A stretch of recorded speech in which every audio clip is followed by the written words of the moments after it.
Hi, everyone. I am Manouk Akopyan, and I am joined by Edgar Berlanga and his father, Edgar Sr. Guys, you're a few days removed from a very dominating victory against Patrick McCrory, and quickly things have evolved into what your potential next fight can look like. In the days since that win, Canelo Alvarez has apparently split from PBC, and he's considering his next fight for Cinco de Mayo. Edgar, I know your name has been front and center. Jaime Munguia is another name that's been front and center. I'd like to get the latest updates as to what you know and what you're hearing about potentially your fight with Canelo. Right now, I know we still in what they've been calling it, the sweepstakes, of Canelo. I know that we the front runners of this, possible fight that could happen, this year, in May. Yeah, man. Sometimes you can't really listen to the media. Just like a month ago, there was blasting out that he was fighting Charlo, the big Charlo, until he came on and told everybody he's not fighting him. So people can't, depend. I know they don't really have a lot of information, so a lot of the media is going off what they seen of Instagram, but we still cooking up for to make this fight happen. Gotcha. A lot of reports are out there that uh, perhaps he's leaning towards Munguia. What are you hearing from your team, from your promoter, and it is specifically from Eddie Hearn and your manager Keith Conley? Yeah, I mean, actually, his team wants to fight us. His team wants to fight us. They want to fight. I know right now, the thing that's stopping it is just the network. Right now, Canelo Alvarez, he's a boss. He's his own boss. He's the man at 168. So he does what he wants. And for a fact, I know 100% he wants to fight us in May.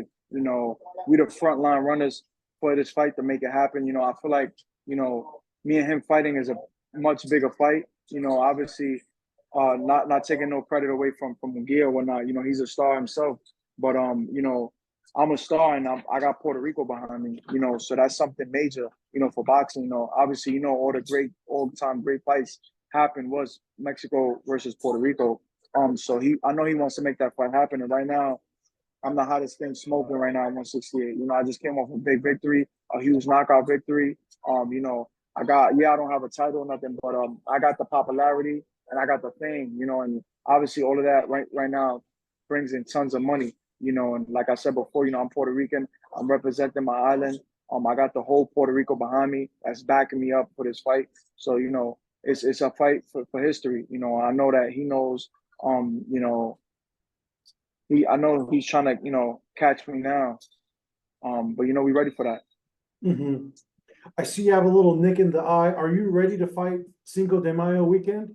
Just consider. Yeah, I mean, right now, my eyes already shut. I just gotta take it out, but we already worked on it. I'm like Wolverine. I heal up super duper fast. Like in a week, my eyes already, the cut. And it was a small little cut. It was only one stitch, so it's already closed, literally. I just gotta wait another week, and I'm good to go for sparring for whatever I gotta get going. So the timeline, no problem for you. You're ready to fight Cinco de Mayo weekend. We're Yeah, for ready. sure. We both ready. We always gonna be ready. We ready. And yeah, man. I just want to let the fans know, let the people out there in the world know that he's still cooking up. Right now, there's a lot going on. I know on his side, because obviously he's the boss. You know, he makes his own moves. He's a free agent now, so he's doing what he wants to do, the things he likes to do. And I know he's the type of fighter that at his level, he don't like for people to control him. He feels like he controls himself and his career and who he wants to fight and who he wants to fight with. And you got to take his hat off to him. I'm saying? He deserved that. He fought his way up to make that possible for himself. Hmm. You've obviously you have experience kind of switching promoters, switching networks, coming from Top Rank to Matchroom to Zone. Yeah. Canelo's in the middle of it again right now, with apparently moving on from the PBC. What do you make of him perhaps saying no to Benavidez which is the fight everyone has been, which universally is the fight everyone says he should be fighting, and going on the other side of the street and wanting to face Munguia and yourself. What do you make of him kind of going away from Benavidez as well? Nah, for me, listen, man, Canelo right now, he fought everybody. If you look at his box record, he fought every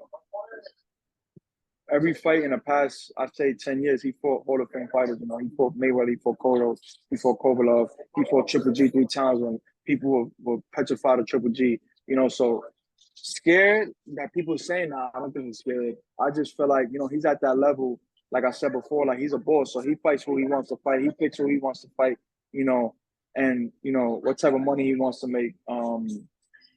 Yeah, man, I don't think there's fear in him. I also fear him. You know, I think he's a warrior. You know, he comes from Mexico and he got that Mexican blood in him. So for a fact, I know he's not ducking Benavidez. You know, he just does what he wants to do. And any fighter would, you know, like at that level, at his level, if any fighter was at his level, he'll be making the same moves he's making, you know, doing whatever the fuck they want to do. You get what I'm saying? And that's what at the level he's at right now. You know, like I said before, I take my hat off to him. You know, he paved the way for himself to make his own moves and do what he wants to do. Mm-hmm. Just yesterday, Oscar De La Hoya, who is Jaime Munguia's promoter, said that if Canelo were to fight Munguia, if Canelo were to fight you, that fight wouldn't crack 500,000 pay-per-view buys. Obviously, with the whole Mexico-Puerto Rico rivalry, we've seen what that looks like throughout the years and how it engages the fans from both countries. How successful do you think an event would be between you and Canelo? What kind of pay-per-view numbers do you think it would generate? Over a million for a fact, 1,000%. You know, De La Hoya is the type of guy, he's gonna shoot for his side. You know what I'm saying? He's gonna say that oh, Berlanga is not gonna crack 400,000 with Canelo, but my guy is. You get what I'm saying? He's that type of dude. Because if I was signed with Oscar De La Hoya would be like, oh no, Berlanga and Canelo, they're gonna do over 1 million views. Oh yeah, this is what it is. You know, Berlanga's a star. Berlanga, because I had meetings with him, bro. Like I literally sat down with that guy right before signing with Matchroom. You get what I'm saying? And he was talking highly of me, you know. Now all of a sudden, because I ain't signed with him, now he's saying we're not gonna crack 500,000 viewership. That's out of this world, you know. He knows what's up, and he knows boxing, you know what I'm saying? And he himself said it in front of my face, in front of Jesus. He said, you're a fucking star, bro, and you're a seller, and you can sell, and you have the biggest backing, you know, between the celebrities and, you know, athletes and just actors, like you name it. You get what I'm saying? Nobody in boxing at the 168 division has that, and I don't even have a title. You get what I'm saying? So obviously I'm doing something right, and I know for a fact that this fight would crack over a million pay-per-view buys. For a fact, I know that. You know, because it's a guy like him, man. It's nonsense. You know, that dude, he jumps on Twitter, he's Twitter fingers. You know what I'm saying? He goes crazy. But if he was in front of my face, he wouldn't be saying that. Right, and you know, Canelo, he hasn't fought a Puerto Rican since scoring a unanimous decision against Miguel Cotto in 2015. How would where would this event take place? Where would you like it to take place? And how do you think it would get the entire boxing public excited?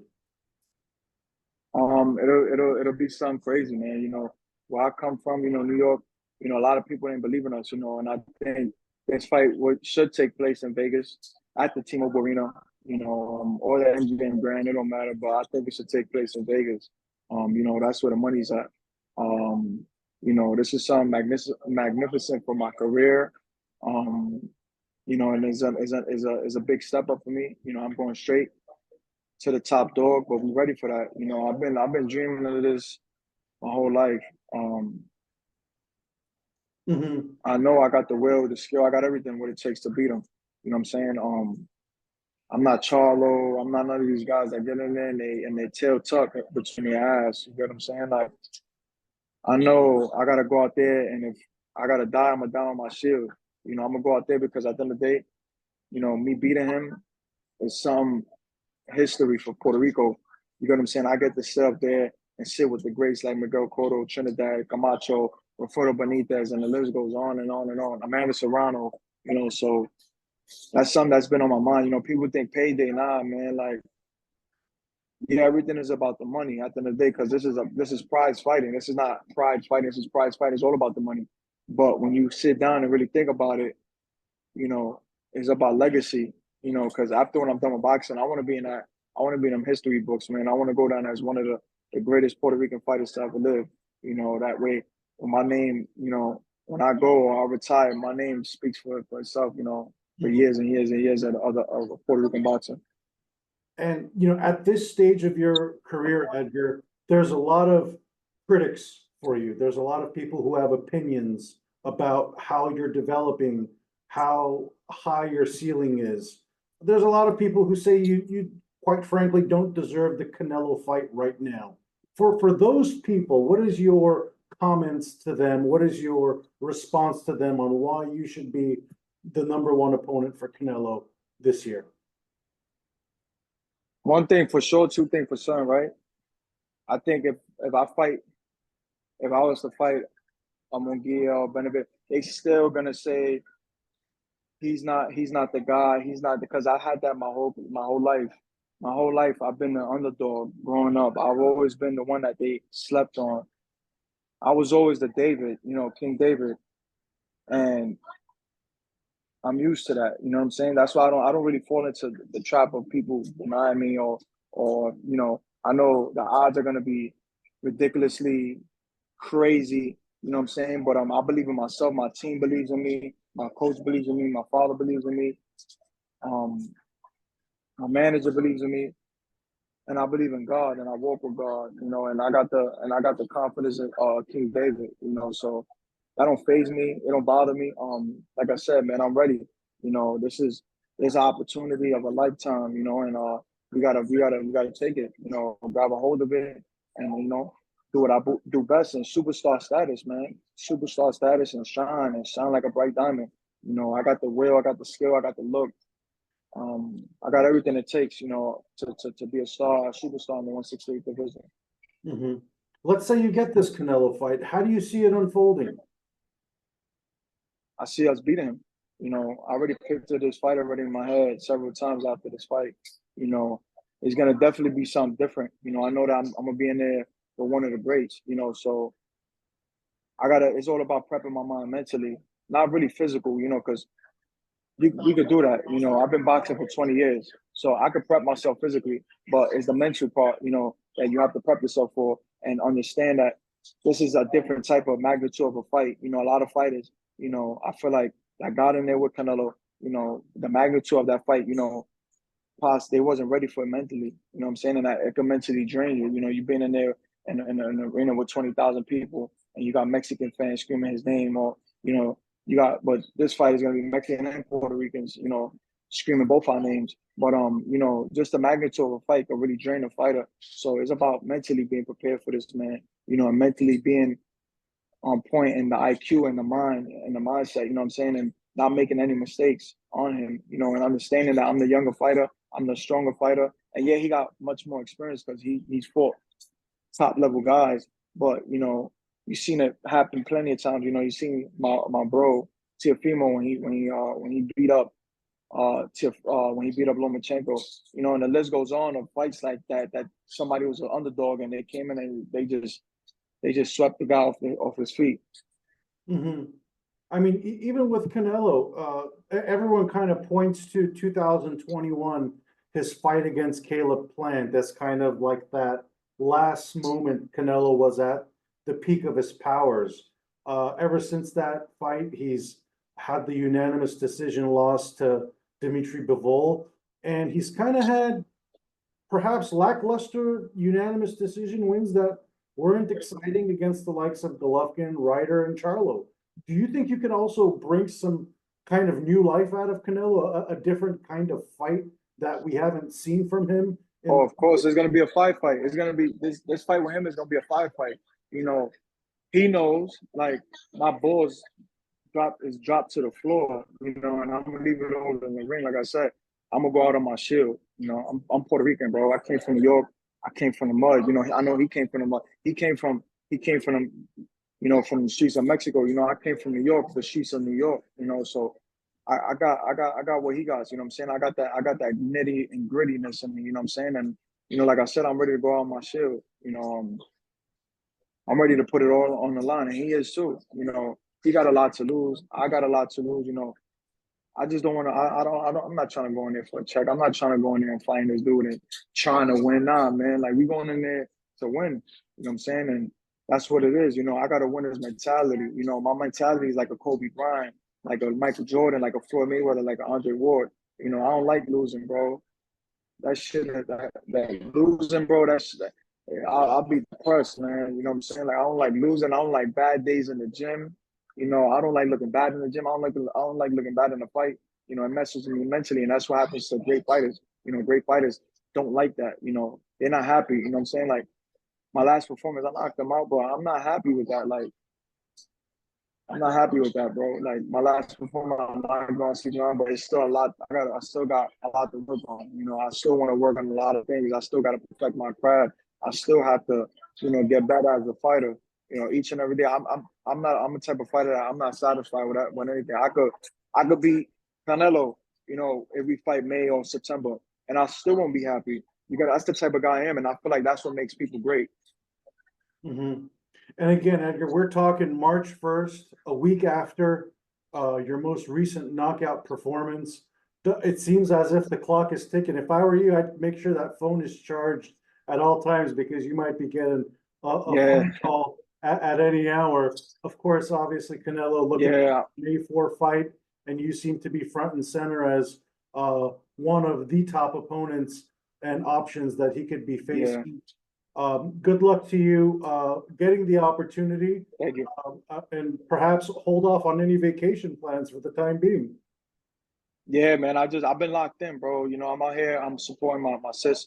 You know, Amanda Serrano out here in Puerto Rico. I'm going to her fight. You know, I just been with my family, bro. Just been laying low, being home. You know, I start training tomorrow. Yeah, man. I'm just waiting for the call. You know, waiting for that one phone call. You know, it's been a crazy week. You know, a lot of phone calls, man. A lot of going back and forth with my team, with my management, with the promotion. You know, so it's exciting. You know, to be in this position. You know, I'm highly blessed by my Lord and Savior Jesus Christ. And like I always say, you know, Jesus is King, and I give him all the glory. Absolutely, Edgar. Very well said. Good luck to you, and enjoy Amanda's fight in Puerto Rico. Thank you. Thank you. I appreciate it. Thank you. Have a good one. Thank you.